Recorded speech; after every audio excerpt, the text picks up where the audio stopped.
Hi mga ka-Farm Bill, dagdag kaalaman sa halaman.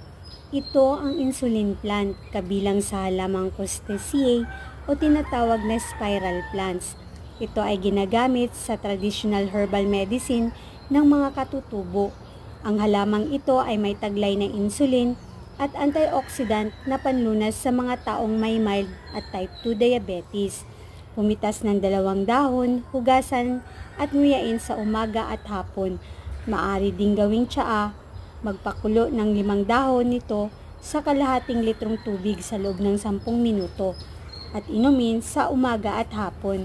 Kung sa pakiramdam nyo na okay na sa loob ng ilang buwan, maaari kayong magpatingin sa inyong doktor kung bumaba na ang inyong blood sugar.